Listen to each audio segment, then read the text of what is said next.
So before we get back into the podcast, I want to go ahead and apologize. Our audio is not the best. It's a little echoey.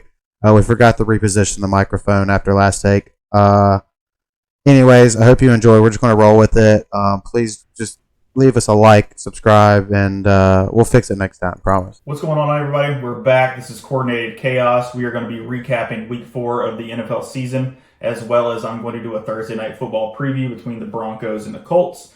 So let's jump right into this. I'm just going to go and give a brief little opinion of pretty much every game that happened on this past Sunday, Monday, Thursday night, all of the games.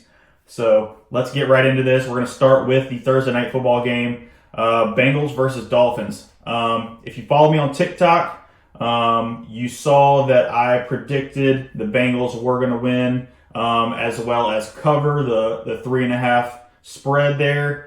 And I was correct. The Bengals came out and had probably their best offensive showing of the season so far against the Dolphins defense, who has been playing pretty well so far. That Dolphins defense is pretty good. Christian Wilkins is a beast. Javon Holland is a up-and-coming safety that pretty much everybody needs to know his name. Xavier Howard was a little bit hurt, a little bit banged up coming into the game, so he got a little bit picked on by T. Higgins. He had a huge game, so if you have him in fantasy, you were very excited, as I did. But yeah, so that was an interesting game. Obviously, the whole Tua ordeal happened. If you once again, follow my TikTok and some of my social media stuff, I did a little video about the Tua situation, as well as speaking on the fact that the NFL needs to get rid of turf. That's kind of a separate other occasion. But anyways, Bengals came out, had a pretty good offensive day. The Bengals defense stepped up. Tua got knocked out of the game, unfortunately, but they were getting after him in the first half there. Then he left, and they did the same to Teddy Bridgewater. So it's going to be Teddy Bridgewater for a few weeks, I would assume, to get kind of Tua back into the rhythm of things after he gets done with the concussion protocol and whatnot. They want to be safe with him. So it's going to be a few more weeks until I think we see Tua again. But yeah, Bengals get a big win to stay in contention of that AFC North division, which is pretty much up for grabs right now. So let's go to the next game, which we have another AFC North team in, which is the Browns versus the Falcons. The Browns could not capitalize on a not-so-great team, which is the Falcons. I thought they were going to be able to, get this game under their belt and step up and basically be the front runner in that AFC North. But they fall short to the Falcons. The Falcons are a very feisty, physical team this year. You can't sleep on them. They're going to be a pain in the butt for a lot of teams because they can hit you with a lot of different things. Marcus Mariota can run. That is one of the first things. Their defense is better than you think. Obviously, Kyle Pitts is a beast. Drake London has been phenomenal for them this season as a rookie. So they're up and coming. They got to get a QB of the future soon. But the Falcons go in, beat the Browns. I thought the Browns were going to take advantage of a bad team. They couldn't do it. So, and both those teams are 2-2, which if you would have told me at the beginning of the season that was going to be the case, I would have told you you're crazy. So both teams are playing pretty well. But the Browns, they really need to continue this streak of beating some teams that they know they can, even though they didn't do it this Sunday, because they need to keep up in the AFC North until Deshaun Watson has a chance to come back, and then they might be able to make some real noise in the AFC North as well as the playoffs. So we're going to go to the next game here. Bills versus Ravens, another AFC North team in this one. Ravens looked like they were going to run away with this game at first. The Bills came out a little bit slow and sluggish, and then the Bills stormed back. I think Doug McDermott, Leslie Frazier did a really good job of adapting to what the Ravens were trying to do to them in the second half, and that defense kind of hunkered down for the Bills. And the Bills came back. Josh Allen did exactly what he had to do to get the job done, and they won a tough, hard-fought game in Baltimore in the weather. It was raining, I think, pretty much the whole time, just like it was in the Eagles and Jaguars game. So Bills get a huge win coming off of, a little bit of a disappointing performance again, but they are finding ways to get the job done no matter what. The Bills are still a good team. They just got to figure some things out with the run game and hopefully balance that offense out a little bit more. But the Ravens, Lamar Jackson's still playing well. They just ran into a really good team, and the Ravens got to figure out a way to finish second halves like they performed in the first half. They get punched in the mouth in the second half against the last few teams they've played, and they didn't know how to respond. So we'll see what happens going forward. I still think the Ravens are a good team. It's going to be Ravens and Browns and Bengals all vying for that top spot in the AFC North, as the Steelers are kind of in a rebuild mode, it looks like, at this point. So next game we're going to get into is Cowboys versus Washington. Cowboys, man, you got to give it up to them. They're looking impressive with Cooper Rush, a backup QB, obviously. We've been saying it for a couple weeks now, but they've won 3 straight games with Cooper Rush at the helm. And, the Commanders aren't a great team. Giants aren't a great... they're beating the teams that I think they're supposed to beat. It's coming down to that defense. That Dallas defense, that pass rush is getting after people as it should. Micah Parsons is crazy good. The rookie Sam Williams is playing pretty well as well. So the Cowboys got a good thing, going right now. It's going to be interesting to see how they bring Dak Prescott back in. Obviously, he's going to be starter whenever he's healthy enough to play. But it is going to be interesting if that offense loses some of that chemistry and some of that rhythm they have right now with Cooper Rush. And it might, halt things for a little while until he kind of gets back into a rhythm as well moving forward in the season. But we don't know for sure what week Dak Prescott's going to actually come back. But it's something to look forward to for Cowboys fans, as they have started out the season as good as you can ask when Dak Prescott got hurt. All right, next game, Seahawks versus Lions.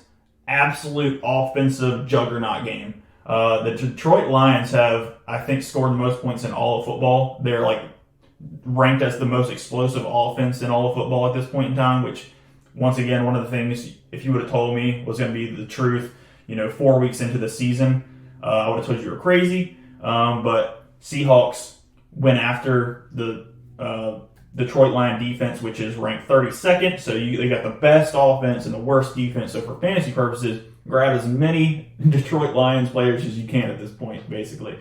But yeah, so the Seahawks came out, and Geno Smith played a good game. So did Jared Goff, and they were dueling it back and forth. There was a lot of scoring in this. DK Metcalf had another good game, and then of course, one of the funnier moments of the 2022 NFL season happens where DK gets carted off the field. I got a notification for it. I have him in fantasy, and I'm like, oh no, he's having such a good fantasy day. Why is he getting carted off? I hope he's good.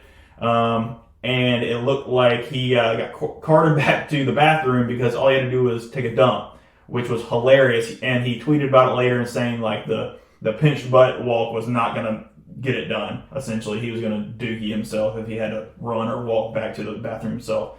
So that's hilarious, in my opinion. But yeah, Seahawks get the job done. They are playing as good as I feel like they can at this point in time.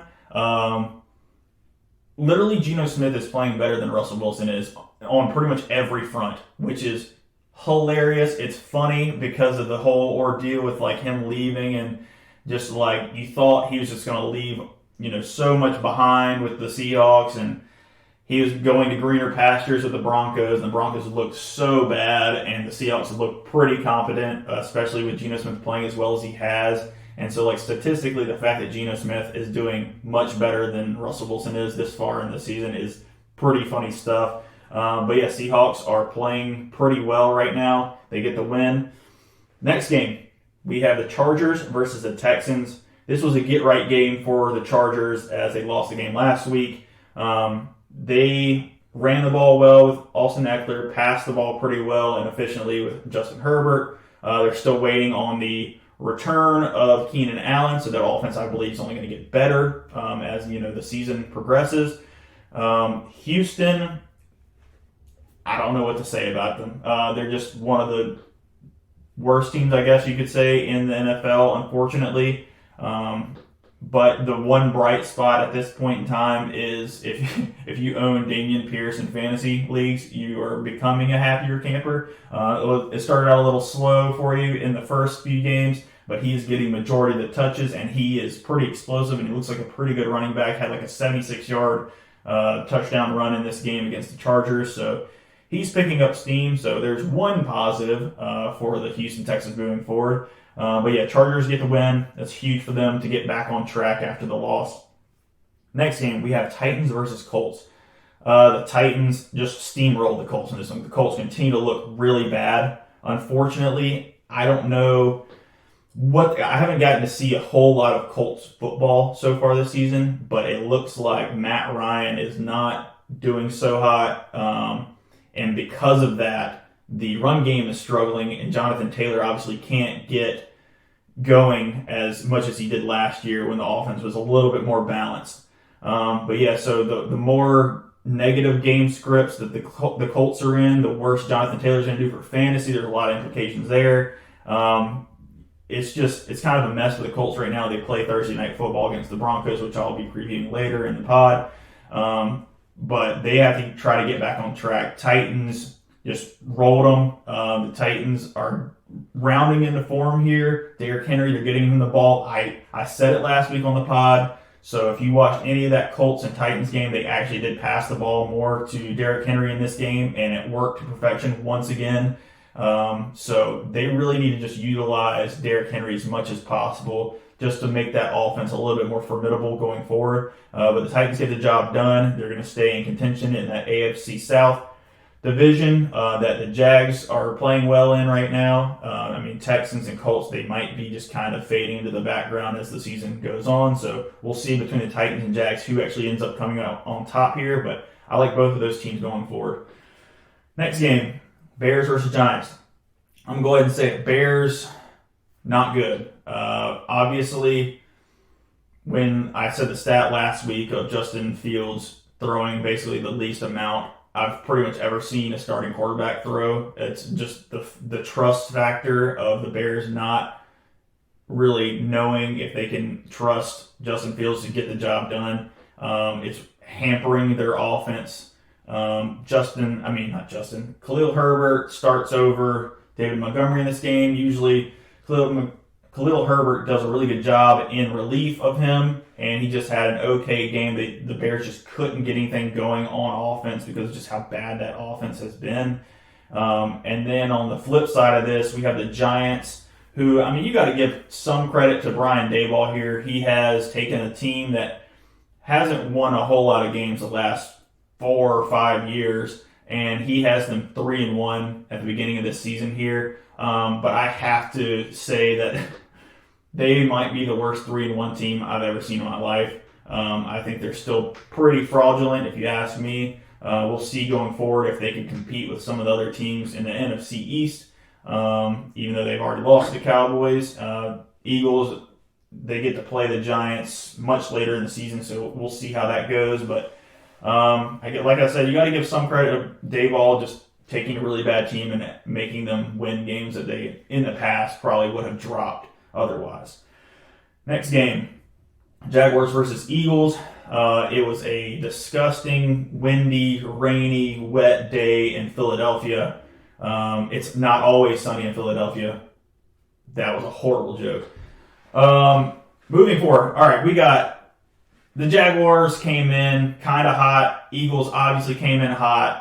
3-0. They are now the only undefeated team left in all of the NFL. They're 4-0 moving forward here. They beat the Jaguars. Trevor Lawrence turned the ball over, I believe, 5 times, or 4 times, something like that. But I think the Jaguars in total turned the ball over 5 times. Either way, a lot of turnovers for the Jaguars. They couldn't really handle the wet conditions in Philadelphia, and the Eagles handled it a little bit better. It would be interesting to see how that game would have went if it would have been a normal dry day in Philadelphia, because there was a lot of mistakes made by the Jaguars due to those conditions. But you got to, both teams played them, so you got to give credit to the Eagles for just plowing through the adversity. They went down 14-0 at the half, or at the right at the beginning of the game in the first quarter. Jalen Hurts throws a pick six, throws into double coverage, it tips off a guy's hands, flies up in the air. Andre Sisco, the safety for the Jaguars, picks it off, runs it back, and it's looking not so hot for Philadelphia in the first quarter there. And then the Eagles actually go down and do not convert on a 4th down around midfield, and it looks like the Jags are going to just run right down the field again and score, and it's going to be 21-0 very early on in that game. Eagles get a turnover, which was humongous, gave the Eagles a little bit of momentum. They go down and score, and then the Eagles scored basically 29 unanswered points to end up going to win the game. The Jaguars did kind of get a garbage, well, I won't say garbage time, but it's a late, touchdown to make it 29-21. So the Eagles ended up covering in this game. I wussed out. I made a video for TikTok predicting the Eagles would cover the -6.5 or the 6.5 spread, and I just didn't post it. I got a little scared because of the weather and all that stuff, so wussed out on that one. But moving forward, I might have to just stick to my guns and trust my gut going forward. So, but yeah, Eagles huge win. They got punched in the mouth in the first half, and they were resilient. They persevered through some adversity, and they came back to win the game, which is something that good teams do. I actually tweeted out after the game that I really needed to see this Eagles team do that, like just get down early, really, and then be able to fight their way back into the game. That was a huge confidence builder for my psyche going forward as an Eagles fan. I think it's huge. So yeah, Eagles get the big win. They're rolling right now, and I'm looking forward to see what happens the rest of the season, obviously. Next game, we have Jets versus Steelers. Jets get a big win here. The Steelers, but the story of this game was the Steelers inserted Kenny Pickett into the starting lineup after Mitch Trubisky couldn't really get anything going. And Kenny actually gave them quite a spark. He ran in a touchdown, I believe, maybe two. I can't remember right off the top of my head. But it looks like that team, I think, can only get better with Kenny. So I look for them to kind of try to eat their way back into this AFC North division. But yeah, the Steelers defense is still good. They're missing some key pieces because of injury, but if they can get them back in a normal fashion, like pretty quickly, we might be fine here, and there might be some real fireworks in the AFC North moving forward, because then all the teams will be really competing to win that division. But yeah, so the Jets get a big win. You got Zach Wilson running the Philly special, catching a touchdown, and then grittying on the Steelers, which is a funny sight considering he just came off that strained MCL or whatever it may have been. But yeah, Jets get a huge win. If you told me they were going to be 2-2 at the beginning of this season, I would have told you you're crazy. There's a whole lot of that going on. The NFL's crazy, which is why it's like crack to us Americans who watch it every Sunday, Monday, Thursday. We love it because of that whole thing. Anybody can win any given Sunday. It's incredible. So, Jets get a win. Steelers are going to find themselves with Kenny Pickett starting for the rest of the season. And we'll see if they go into more of a rebuild mode or if they can really get onto a little bit of a roll with the young guy in there as the starting QB. Next game, Cardinals versus Panthers. I was actually at this game. My buddy is a huge Cardinals fan. He got us front row seats, like literally up against the guardrail or whatever. It was incredible. It was really cool to see the game from that perspective, that far down, right behind the Cardinals bench. We were sitting right beside Zaven Collins' dad and little brother, and also Rondale Moore's dad. So it was kind of cool to kind of speak with them throughout the game. I was kind of pulling for the Cardinals in this one, even though I'm from North Carolina. I wore my Super Bowl edition Zach Ertz jersey to the game, and he sat down directly in front of us on the bench. And at one point, he did notice that I was there in his jersey, and he gave me a little head nod, and I just pointed at him. And it was kind of a cool little moment. But, it was a super cool game to go to. Seeing the game at that level, just the speed, the violence of the collisions was incredible. Kyler's so fast. But let's get into the actual game. Story time's over. This in the first half was literally what I was describing as the Turd Bowl. Neither team wanted to play well. Neither team wanted to score. It was kind of embarrassing. Like, I was sitting there in an Eagles jersey thinking, man, we're 4-0, and I'm so glad I'm just not a part of these two fan bases because both teams were playing bad.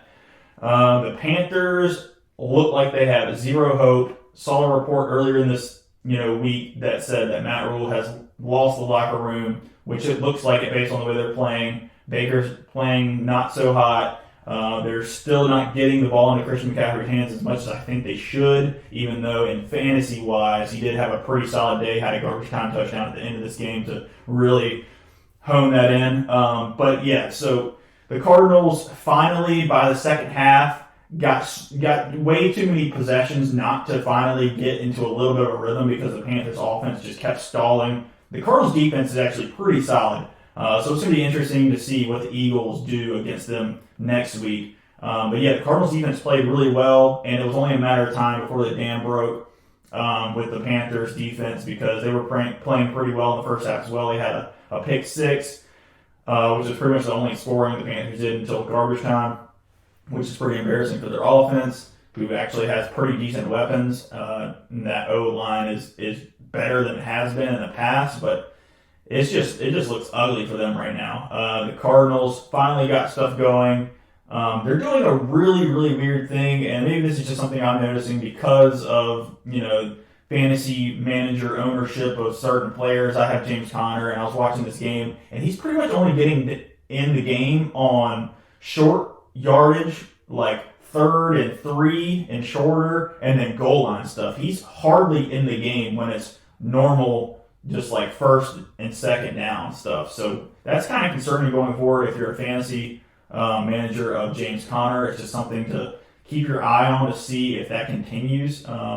But I do believe if you hold on to James Conner, hold on to some of those pieces on that Cardinals offense for fantasy, you will be rewarded once D-Hop comes back, because I think that's going to kind of unlock some things for that offense. So, and that's going to happen not this week, but next, I believe. I think he's on the 6-game suspension. So, well, maybe a couple weeks, whatever it is. I think that D-Hop is going to take a lot more attention off of Marquise Hollywood-Brown, who's still having a very productive season fantasy-wise. And James Conner is going to get more opportunities in the goal line, goal-to-go situations because of the fact the offense is going to be a little bit better with D-Hop in there. So if that's the case for you, I would just hold on to your Cardinals at this point. Or if you want to try to sell high on any of them right now, I don't really blame you for that.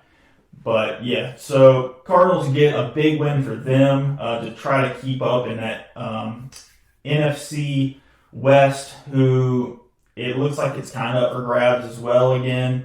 We'll see if the Cardinals kind of can round into form once they do get D-Hop back in there, because the 49ers look good right now. The Rams look like they're struggling a little bit. So let's see what happens with that NFC West going forward.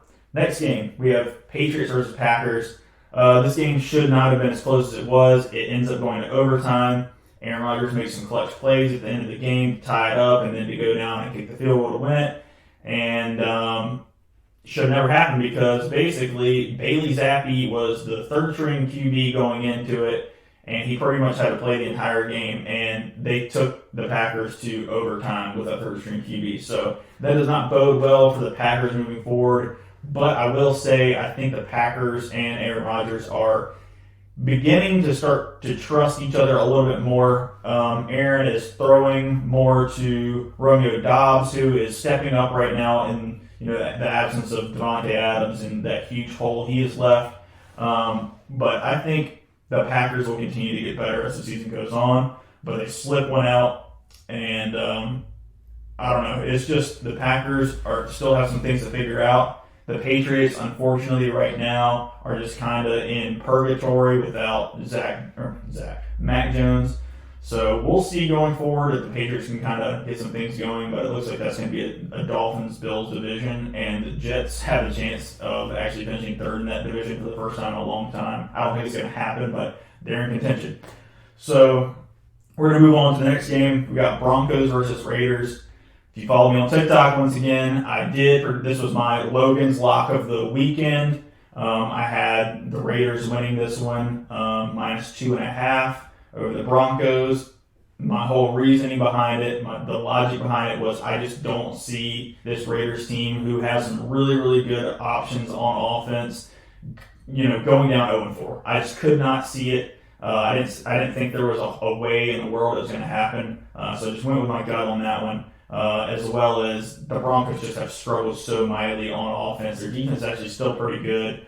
But Raiders back against their wall 0-3. I was like, there's no way they're going to go into this game and lose it. So that's pretty much the only analysis I didn't get to watch really much that game at all. But I did have a pretty good feel for what I thought was going to happen in that game, and I predicted it correctly, which makes me actually 3-0 in the season in bets that I predicted on TikTok. So I'm pretty proud of that. See if I can keep it going. So if you guys want to make some money, maybe start following me on TikTok. That would be pretty cool. But yeah, so next game we have Chiefs versus Bucks. This was a Sunday Night Football game. Chiefs came right out of the gate and punched the Bucks in the nose, and they didn't know what to do with it. The Bucks tried to rally back. Basically, Tom Brady had to just target the heck out of Mike Evans. He was the only guy really making plays for the Bucks on offense, unfortunately. They were doing some really weird stuff with the running back situation where it looked like they were almost refusing to run Leonard Fournette when they were passing the ball. I don't know. It was a really weird thing.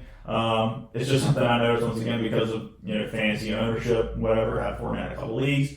But yeah, so ended up Fournette had a fine fantasy day. Mike Evans had a crazy fantasy day. But then Pat Mahomes, that offense, even though it's not as explosive as it was, man, they just have so many ways they can score on you. They have so many good to great players. They don't have that many elite players anymore. Like Tyreek Hill is elite. Travis Kelce is elite. But then they have just good to great players like Juju.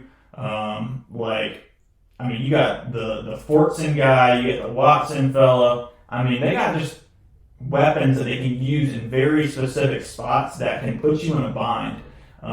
Their running backs are playing really well. Isaiah Pacheco was a good pickup for them in the draft. He looks explosive. Clyde Edwards-Helaire is playing the best probably he's played in his entire career this year. Jerick McKinnon's still very effective. So they have it going on offense. The Chiefs defense is pretty solid, but they are susceptible to some explosive plays and whatnot. But I think I trust Steve Spagnuolo going forward, so I don't think that's a big concern at all.